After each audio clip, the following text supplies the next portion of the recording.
Hi Rohit. Hello, Bhamik. Hello. Let's give it a start. Give me 1 minute. So what I have done is I will tell you what I have done. Um, can you see my screen? Yes, I can see it.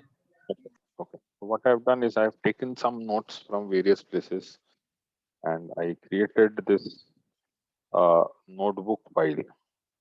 It has the details related to whatever we have discussed, right? Related to boosting, because I think this will be useful irrespective of whether what we have already discussed in the last session. We need to have this in place because there are a few derivatives and some other mathematical things which are used, right? So that is the reason why uh, I've created a notebook. I'm going to share this notebook, right? So in this notebook, I've already written what we are doing. So let's look at it quickly, right? And then we can look into the practical implementation.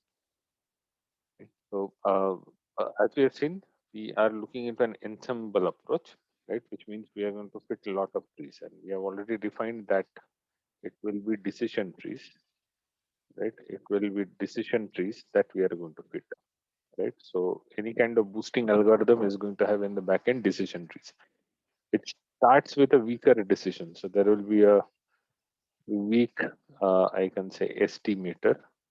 Okay? There will be a weak estimator to start, and over a period of the iterations, it is going to improve. This is what we have learned, right? So this is the core idea. So what we see over here is something like this. If you look at this, I have created n number of models, right? And from each and every one of those models, the weight that I was actually talking about is nothing but the weakness, right? Or whatever I have learned for improvement. So that same student case, right? I've learned these things for improvement. Then I took the learnings of model 2, implemented it into model 2 from 1. Then the weakness of model 2 was implemented into model 3. Then that of model 3 was implemented into 4. That of 4 was implemented into 5 until I reached n, okay, where n can be, let's say, 100 or it can be 200. We'll also look into what are the options which are available in the scikit-learn library. Mainly, this is the one that we are going to use, right? Where what we are essentially doing is, if you look at this, this is the predecessor. Okay? This is the predecessor model to this model here. So model number 1 is predecessor to model number 2. If I consider model number 2 as my current model, then model number 1 becomes my predecessor. So every model is being weighted along with the predecessors. That is the idea over here. That is the reason why, or that is the way in which this specific kind of ensemble, otherwise known as boosting, is going to work. Now, we have seen that there are three algorithms, right, in which we are going to, or we have seen boosting. One is our adaptive boosting.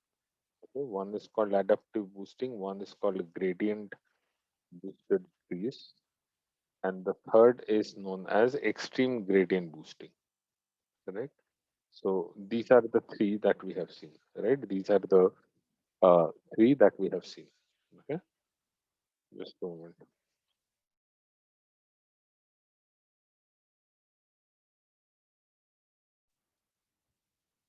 Okay. Now I've just written down over here what are the pros and cons. So let's just quickly go through this. So if you look at the pros and cons, the first and the foremost pros and cons in that we have a scalability with respect to the computation, because we know that decision trees, if they are tuned properly, if I say that they are going to be tuned properly, right, then they have good time and space complexity. So I can control the time and space complexity, right, of the decision trees if I have done good tuning. For example, in the tuning approaches, I can use things like pruning, right? I have seen, or we have seen cases where I can do pre-pruning.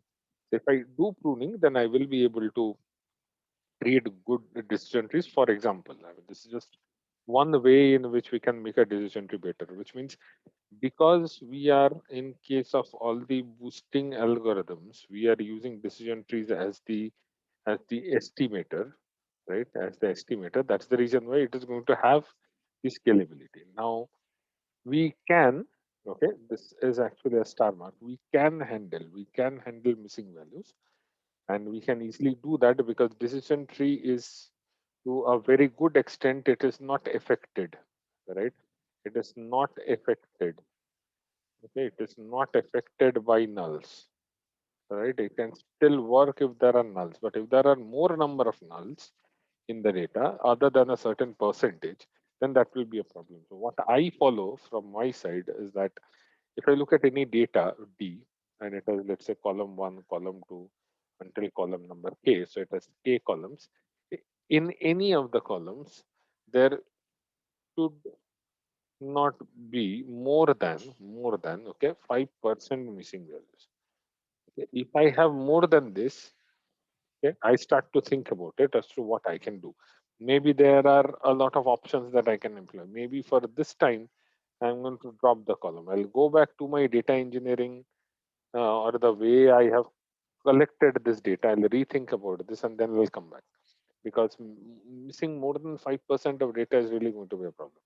Or otherwise, I can find ways to impute them. For example, I know that I can do mean median kind of an imputation, but then if it is more than 5%, let's say 50% of my data is missing, in that case, imputation by means of median may not really be a good work. In this case, maybe I'm going to use something like knn imputer. Okay, this is something I would like you to have a look into. It is already there in the sklearn documentation. Have a look. I've already looked into k nearest neighbor algorithm, right? We have looked into k nearest neighbor algorithm. So look into this knn imputer. It uses k nearest neighbor algorithm to find the missing values. So whatever the missing values is going to be, it is going to find an approximate value for the missing value, right? Using the knn algorithm, right? So those are the ways. Even I can go a little bit higher, and maybe let's say it is a continuous variable and I can fit some model, let's say multiple linear regression. I can fit some multiple linear regression models to fill up or impute the missing values of any continuous variables, right? But when it comes to decision trees, to a certain extent, they are not much affected. Okay, they are not much affected by nulls. So that is the reason why if it is more than 5%, then I will be worried. Then I will be looking, right? Just a moment. Let me just clear the bugs. Then obviously decision trees are robust to outliers, right? Usually they do not need feature scaling, but this is something I would already always recommend doing, right? And this is something that we must do, because in this case, what we are going to have is that we're going to have a distribution of the data which is closer to being, let's say, a Gaussian normal distribution. Let's say, for example, if I'm doing a certain type of scaling, maybe it is going to come closer to being a Gaussian normal distribution. So because it is a normally distributed data, all of my basic statistical tests are equally applicable. Okay, they are equally applicable on the data, which means backend inside the decision trees.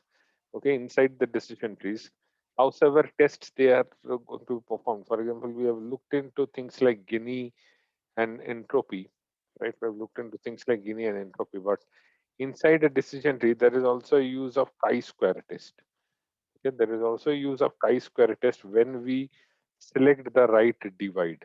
Okay, when we select the right branching, we also use chi-square test. There are many implementations which, in the background, as part of the algorithm, it uses chi-square test to find out that one particular column or that one particular feature which should be used to make the divide, right? Because as per the basics, you already know chi-square test is for comparison of two samples, right? Is a two sample kind of a test, right? We can do two sample kind of test using chi-square test.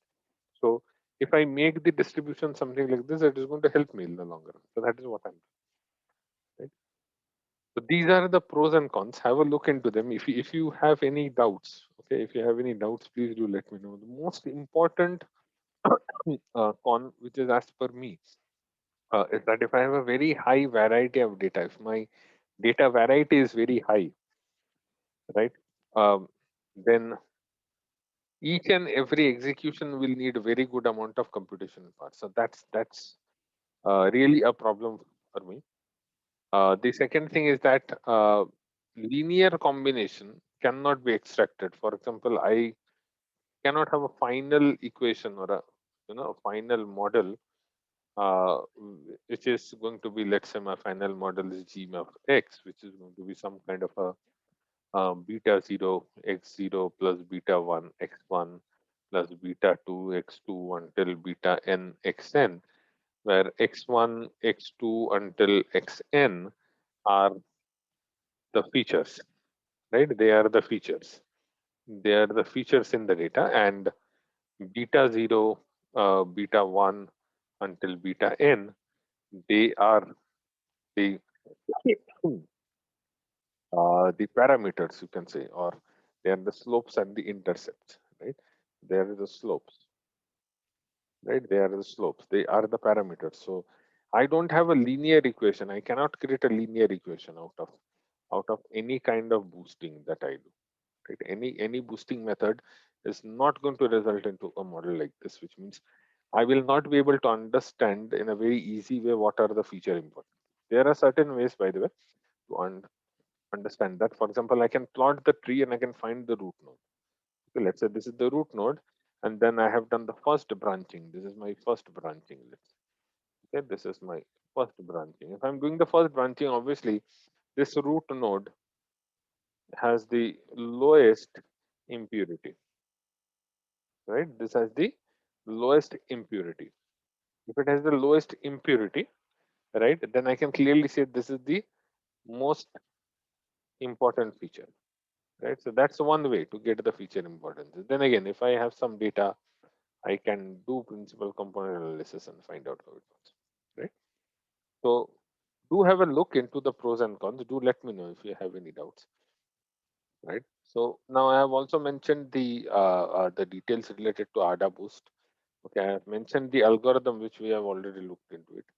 Then we looked into gradient boosted trees. We looked into what kind of trees we are going to form, right? This is where we introduced the concept of the gradients. Then we moved ahead, right? And finally, we looked into XGBoost. In XGBoost, we looked into what kind of things we can do with respect to the algorithm, right?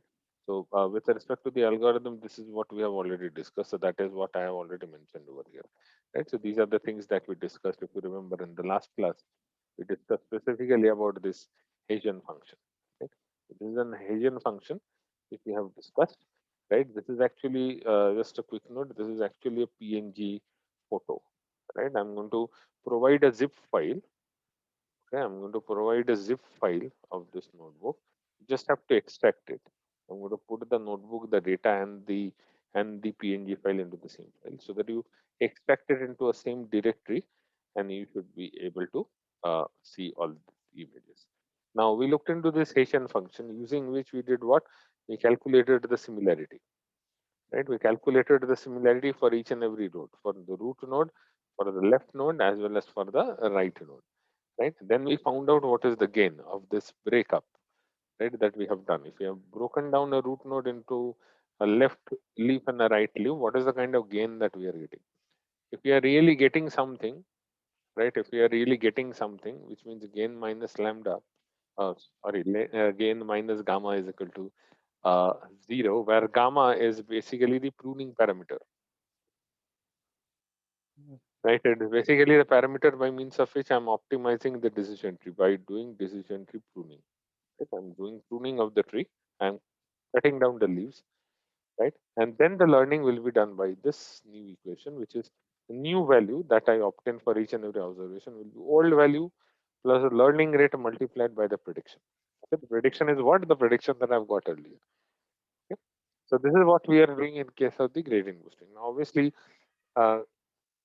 you can use ADA boost and gradient boosted trees in a variety of situations, but I would strongly recommend using SG boost wherever you need to have a boosted kind of an effect. For example,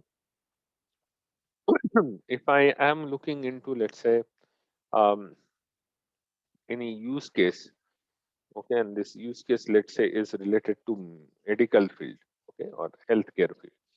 Okay, it is related to the medical field, okay, and um, I do have considerable amount of data, but irrespective of how much complex my model is or not, I do have a requirement of very high precision. Okay, my requirement is that my precision should be very high. In other words, I have to balance my data as far as I can, and I should most of all concentrate on the accuracy. Right now, to concentrate on the accuracy, we have other ways to do so. I'm going to show one of the ways as we go along. We have already talked about this at least 5 times. We're going to use upsampling techniques like SMOT, by means of which we can do the balancing of the data. For example, if I have class A and class B in my data, and class A is having 200 observations, class B is only having 30 observations. This is quite a regular case, by the way, in the industry. If you look at things like fraud, right? If you look at things like fraud, you'll find that out of 230 transactions, maybe only 30 transactions are actually flawed. So it is very difficult to create a model in this case, because obviously the model will be having some kind of biasness, or some kind of biasness with a pinch of salt towards that class which has more number of observations, right? Because there is more variety to be found out of this class as opposed to the rest of the class. Right? So this is where things like SMOTE will come into picture. We'll take some use cases and we will look into it, right? Where using SMOTE I can balance. So I can say A is equal to 200, then I've upsampled B and B also becomes 200. Okay. Once A and B becomes 200, I can look into the accuracy as one of the metrics. Okay, as one of the metrics. If I look at accuracy as one of the metrics, and I also have a use case like healthcare or like medical, where I need some capability, if not all, okay, some capability, okay, to explain explain my model. I need some capability to explain my model. I know I am not going to get a linear function out of boosting, right? But I need some capability to explain my model, because there will be people sitting in a conference room. Obviously, if I'm going to tell them that okay, for this ongoing COVID-19 situation which we have, these are the factors F1, F2, and F3. These are the top three factors which are affecting uh, the increasing number of cases of let's say COVID-19 in Iran country. Right. So if I'm going to explain this to a room full of people, that explanation should be very easy for people to digest, or otherwise they're not going to believe me. So that is one of the places where I would go with XGBoost. Although there will be difficulties for me to do this. Yeah, I have personally seen that there will be problems doing the visualizations. But let's see. We're going to look at visualizations later on. I'm not going to cover that right now. So we can do that using libraries like GraphBase. Okay, GraphBase is one of those libraries. If you remember, we looked into this when we looked into decision trees also. We were able to plot a decision tree, right? We were able to plot a decision tree. You can do this online also. There are many online tools which can create the graphs for us, but I would strongly recommend not using online things if we are going to work with the data which is relevant to our organization, because there can be some theft, right? So this is the main place where I would like to use this. So use cases where let's say accuracy should be high, okay, should be very high. Then I'm going to use it in the competitions, obviously.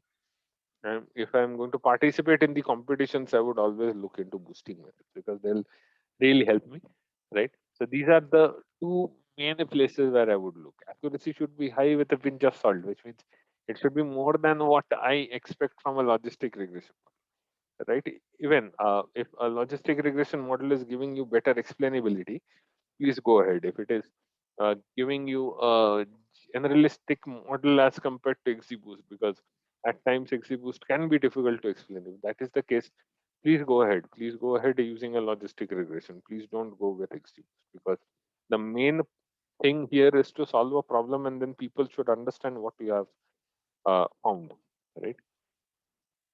So until this point in time, do we have any doubts? No doubts. Okay, okay. So let me go through the use case. I've already coded a few things, but I'll change a few things also. So let's import the library. So this is the main library that we are importing over here. XGB classifier. This is XGBoost. Now this requires a different installation altogether.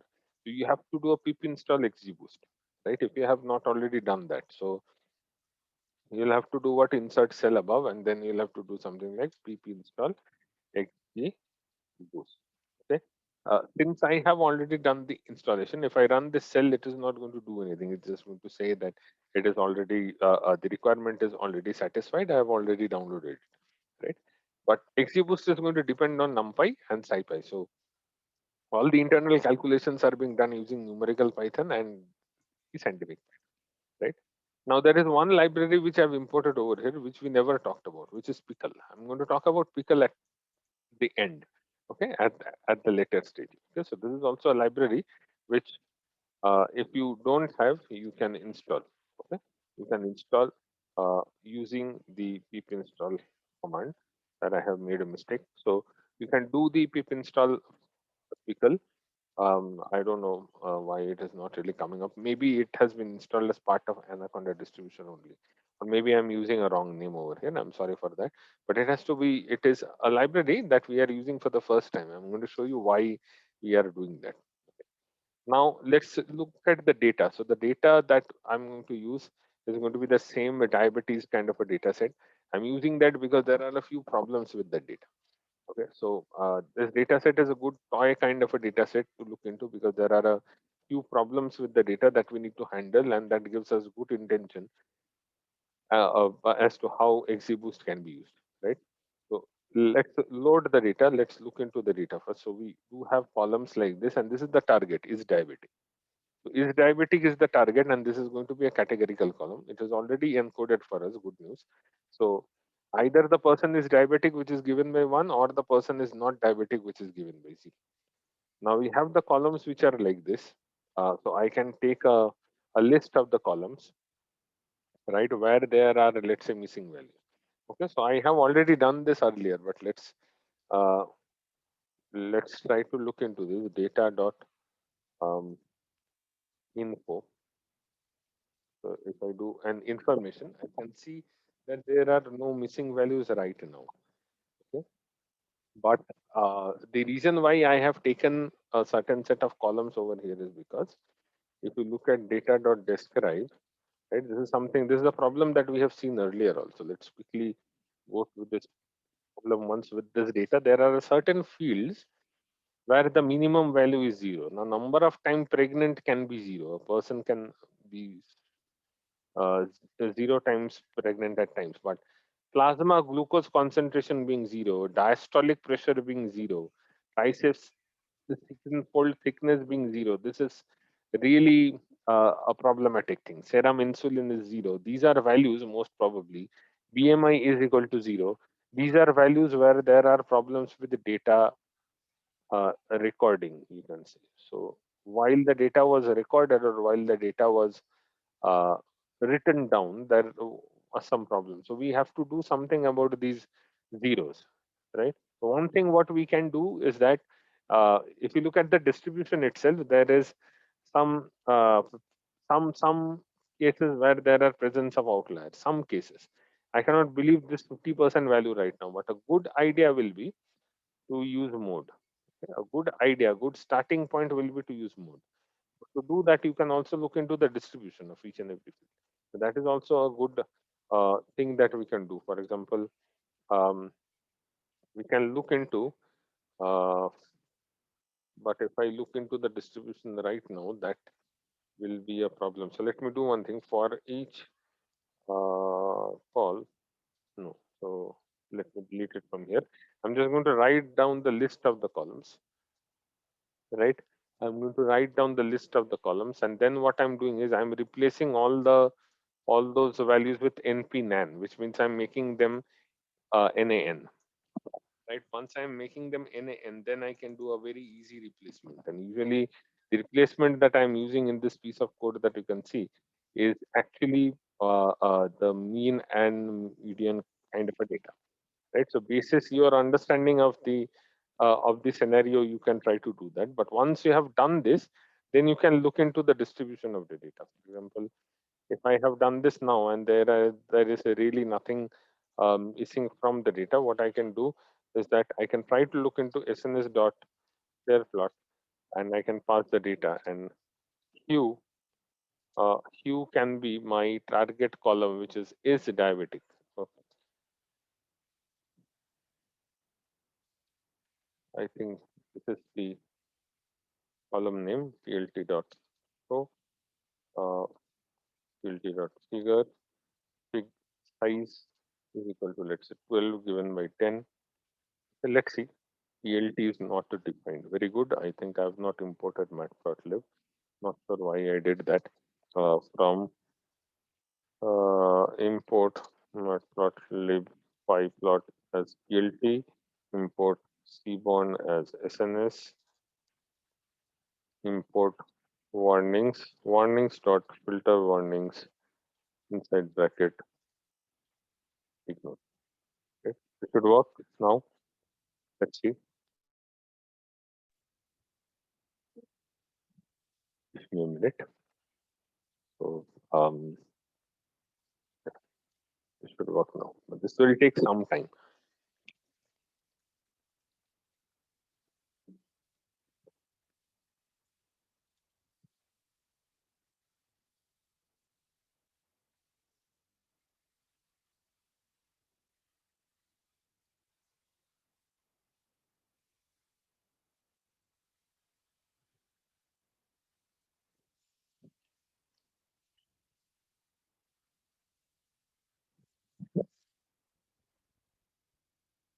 Okay. So if you look at the distribution now, the distribution looks quite good. If you look at each and every variable, the distribution is on the diagonal side, right? And the diagonals are looking really good.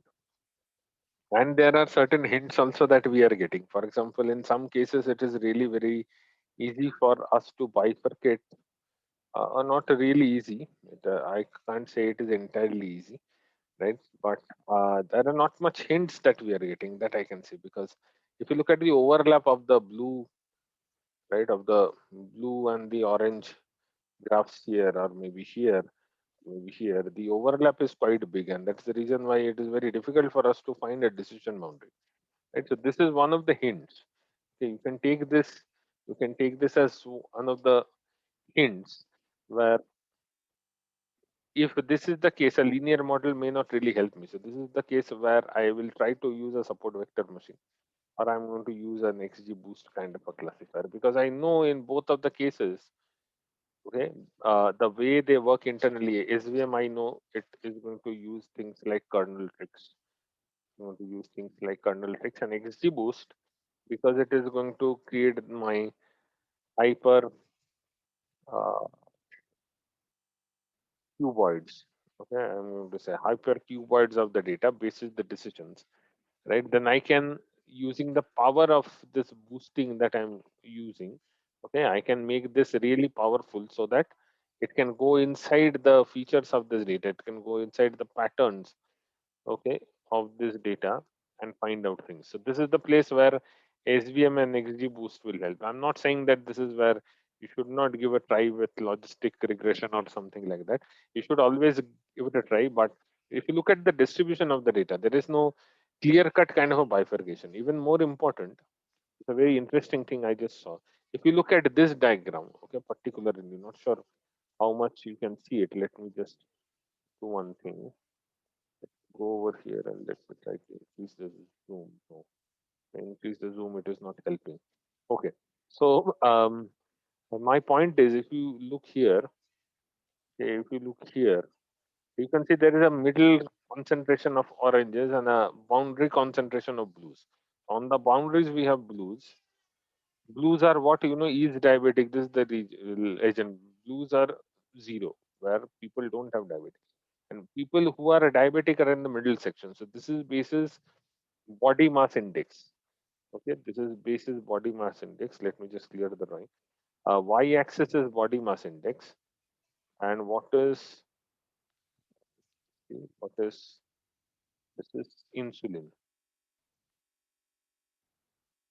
Okay, this this guy over here, this guy over here is insulin. If you take these two features, right, then the middle part, has people who are orange, who are basically diabetic patients. Okay, so the middle part has the diabetic patients who are diabetic, and the outer ring, or there is a overlapped ring where people are not. So this, if you look at this, if you remember the diagram that I had drawn earlier, okay, this looks something like this. If I convert this into another dimension z, right, then I might get a representation of this data, okay, which will look something similar to this.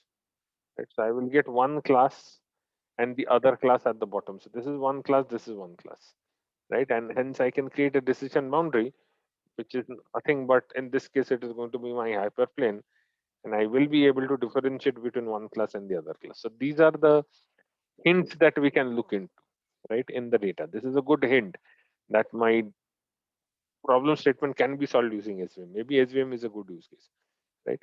And this is a generic case. I think this is quite applicable for many other cases. You see this graph. If you look at this graph, if you look at this graph, there are any such cases where this is repeating. But clearly, there is a problem which we have, which is that if you look at this distribution kind of graph, right, there is a lot of overlap. Okay? There is a lot of overlap. This is an indication that you have to use something which is non-linear. A linear model will work, right? In this case, also linear model will work, but it will not work as good as you expect it to be. For example, if you are going to, let's say, it's a very, very common problem which we have. Let's say for this data, okay, if I'm going to fit a linear regression line, okay, the regression line fits quite well, right? The regression line fits quite well. Can I not draw a regression line in this case? The answer is yes, I can draw a regression line like this. Now, clearly, this implementation, let's say this model is M2 and this model is M1. Obviously, M1 is better than M2. Why? Because there was some kind of a linear relationship between something on the y-axis and something on the x-axis, right? Just a hypothetical kind of an example. I'm considering this graph is where y is the target, x is the feature, and I've created a model M1. M1 really has a very good fit line as compared to M2, where M2 is this one, okay, this line where I have something in y and something in x. So x is my feature, y is my target. Here also, I was able to fit the line. I was able to fit the line. It will not give me any error. It's still going to give me an equation which is y equal to mx plus c, right? But clearly, reliably, this is not a good model as opposed to M1, because M2 is too generalized. Okay? It is too general. It is not going to fit quite well with the data. So I need something which is complicated, which is not really linear, but which is non-linear. Right? So these are the hints that we can go through. Okay. Now that we have looked into this, let's carry on. Now we'll create x and y. I've created x, I've created y. Now I'm using standard scaling. Now this is where I would like to make a quick change. This is something which I don't like, so I'm going to make a quick change over here. So I'm going to make a quick change. Let me just uh, 1 minute. I think I've made some mistake over here. So let me just correct that. So I'm going to make a change over here where I will bring this guy down. Okay, I'm going to divide my data x and y into trading and testing. Once the data is divided, then I'm going to scale the data. And how I'm going to do that is x train and x test.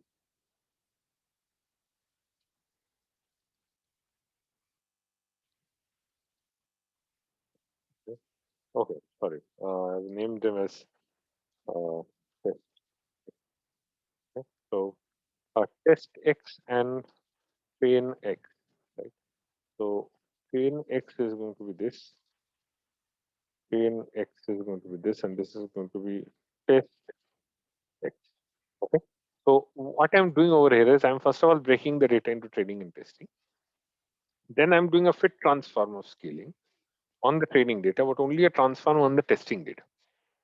Right. This is to ensure that the distributions, the statistical distributions of the training and the testing data doesn't match. If I entirely scale the data using fit transform on both training and testing, then statistically they will become similar. And if they do, right, if they do become similar, then their distributions, their characteristics becomes the same, right? Which means the patterns which I'm going to find in the training data may well be easily found in the testing data. This is otherwise known as data leakage, right? So that is what I'm trying to avoid. Now, when I'm trying to fit the model, I'm using an objective which is binary logistic. Let's try to understand what is binary logistic. Okay, so XG boost, XGB classifier.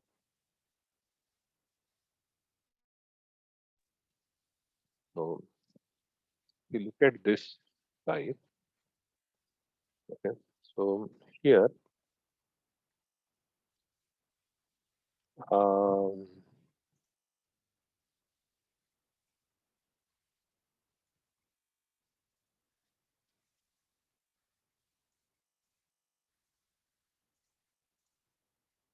yeah, okay, objective. This is what I have to find for. So right. So this objective is what? This objective is basically the usual value is binary logistic. Okay, binary logistic is why, because we are using a binary use case. We have a use case which has two outcomes, one or zero.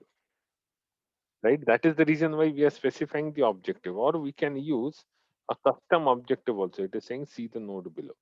Right. So you can use things like GB linear booster and so on and so forth. Okay, so a custom objective function can be used also. A custom objective function can be used also if I would like to do that. That is a bit complicated. Let's not go into that right now. But please do have some research on this. How to use a custom objective function when it comes to this objective option which we have over here. Which in our case we are going to call this as binary logistic, because our outcome is binary, and using this logistic kind of representation, we can really represent it. Now, this has nothing to do with the fact that we are going to fit a logistic uh, regression kind of a model or not. No, we are using this terminology logistic so that we can tell the model that uh, whenever you are taking the gradient, please try and understand that the probabilities has to be divided into two classes, right? It has to have some kind of a threshold. If it is more than the threshold, it belongs to one class, else it belongs to the other class, because we have a binary problem, right? Because we have a binary problem. So that is what we are trying to define over here, and then we can fit our model using the training data. Okay. Now that we have uh, uh, put this here, some warnings can be there because of the versions that I'm using. Okay, then I'm going to make the predictions. Okay, if I make the predictions, I see that I get 100% accuracy. Okay, now this is a problem. Okay, this is a problem. Even in my earlier model, when I did one small mistake with respect to the scaling, this is actually a problem, because accuracy close to 100% means there is something, let's say, definitely wrong with my model. Yeah, something is really definitely wrong with my model. Okay? So what I'm going to do, let's do it in a different way, maybe. So what I'm going to do, let me clear all the drawings. Let me do it in a different way. So I'm going to predict, get the predictions, and do the accuracy score. So this is one way. But why do I need to? Uh, Let me just hide this and use only this value. Okay. If you look at the training accuracy, it is 100%. If you look at the training accuracy, it is 100%. And if you look at the testing accuracy, it is 72%. So during uh, training, I mean, it doesn't really matter whether I use this or whether I use that, it seems. So uh, in this case, I can clearly see the training accuracy is higher than the testing accuracy. What this means, this really means there is some kind of an overfitting which is there in the data, right? So you can look into the specific data points also like this. So that is one way to look into it, but I'm not going to do that. I'm going to directly, I know the answer to this problem. I know that there is something wrong with the hyperparameters that I've chosen. So I'm going to do some kind of a hyperparameter tuning and try to find out the right, let's say, uh, uh, uh, things which is required for me to find this up. Now, if I would like to do this even in a better way, right? What I am going to do is that Other than accuracy score, I'm going to find out, let's say, the classification report, also the confusion matrix, right? So classy, oh, sorry, that's a spelling mistake. Okay, so let's look into the classification report also. If you look at the classification report, let's say, uh, so print, print classification report, okay, for, look at the classification report for the training data. Okay, I'm going to look at the classification report for the training data. I'm just going to move this over here to run this cell, and then I will run this over here. Okay. So if you look at this, everything was exactly properly identified, which is a problem. Okay. So let's try to print the confusion matrix also. So it will be train y given the predictions.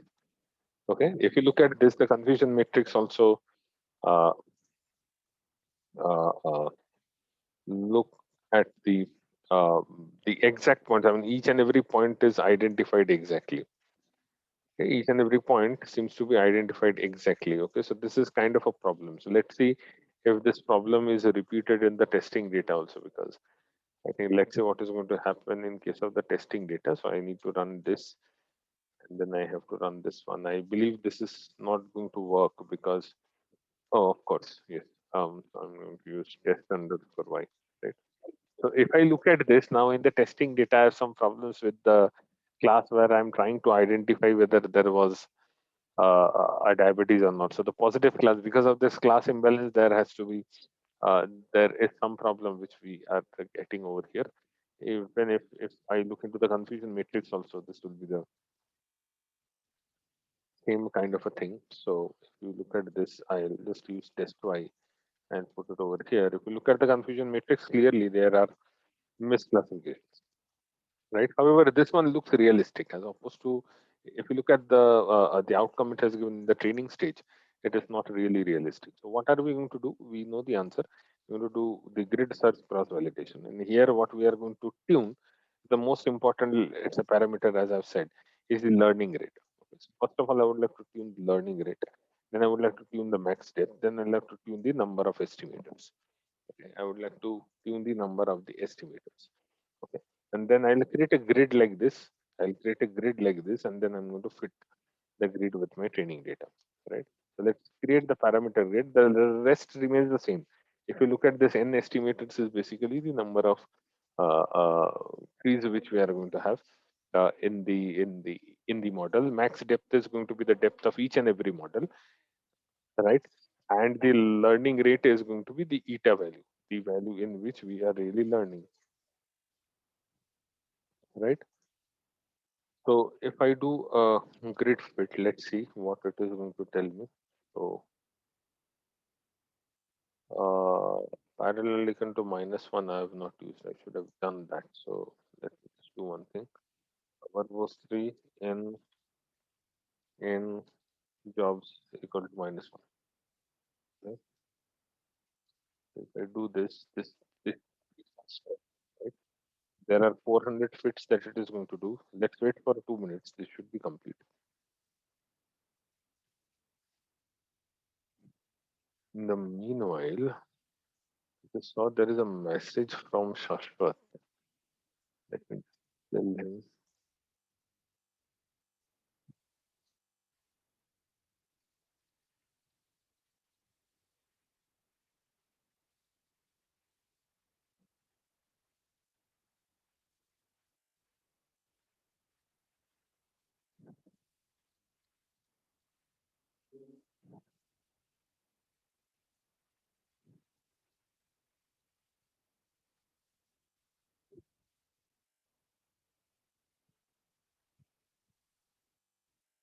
Fine, let me see how much it has reached. Yeah, yes, completed.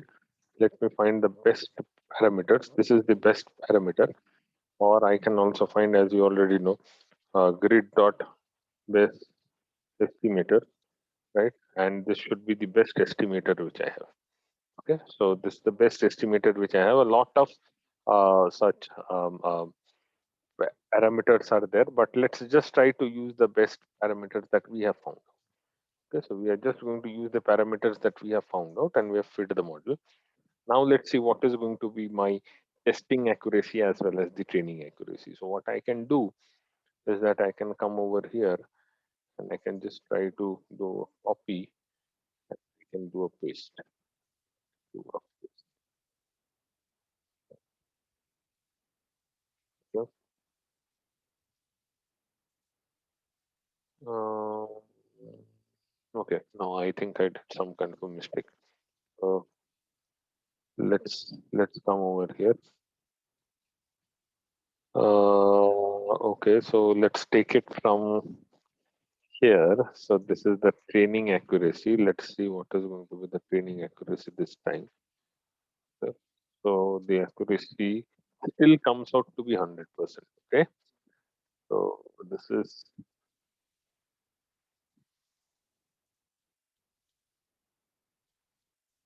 okay. Test accuracy can be improved. Okay, no problem. Let's do one thing. Let's look into the training accuracy and print the classification report and use train Y and predicted values.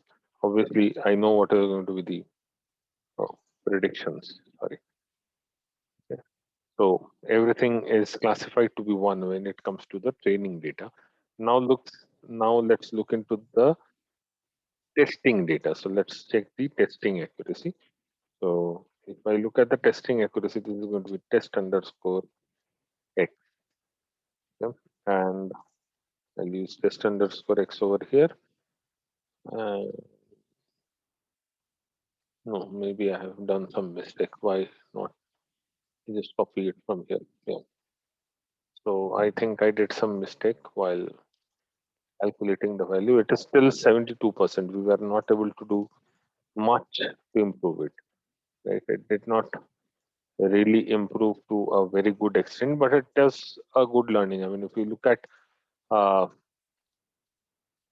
look at the model that we have got earlier, yeah, if you look at the model that we have got earlier and the one that we have gone now, it is almost the same. There is not much of a difference in there.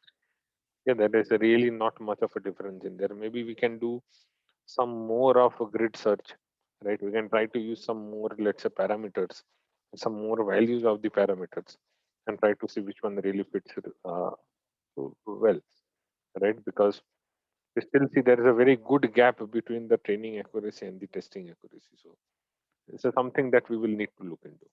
Okay. But before we close the session, before we have looked into the implementation now, I hope you have understood how the implementation is done, right? I would like to quickly show you what we can do using, let's say, this canvas thing, the pickle thing. I'm sorry. So the pickle thing that we are talking about, it's a library which we implemented, and the library which we have imported. I'm sorry, the library that we have imported, we are going to use that to uh, export the model. So we are going to assume in this case that the model that I have created, right, the model is ready and it is quite good. So what I'm going to do is that I'm going to take the model and I'm going to export it, right? I'm going to export it into this file, right? So I'm going to define a file name, which I'm just going to call dot pickle just for the identification that it is a pickle file. Okay. You can simply say that this is just a representation. This is just an export of the model which we have.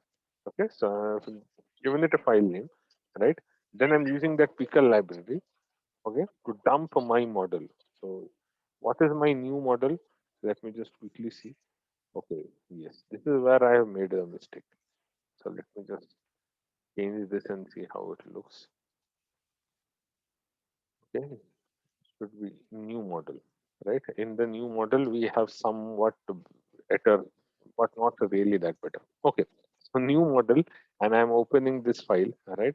I'm opening this file which I've already defined, and from there, right, I'm going to save the model like this, right? I'm going to save the model like this, right? I'm going to save the model as if I have saved it like this. Okay, so uh, how I'm going to do this, or what I am really doing over here, let me just remove this line, is that I am dumping the model, right, which I have created into a file like this. So if I run this, okay, if you go back to the folder, you will see there's a pickle file now.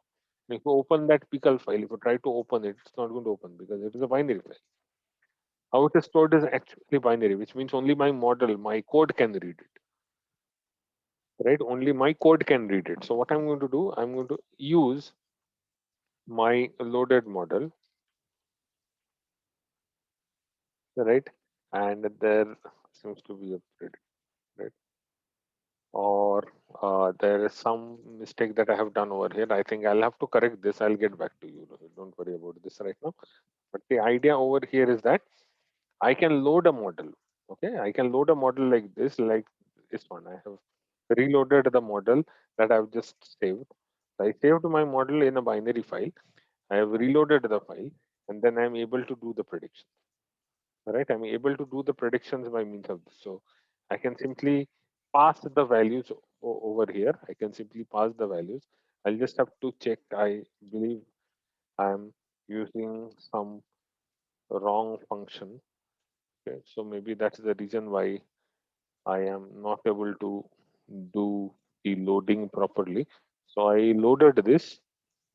Um, Let me just see how they are doing it. So they are loading it and testing. IND is what? I don't know what kind of variable names these guys use.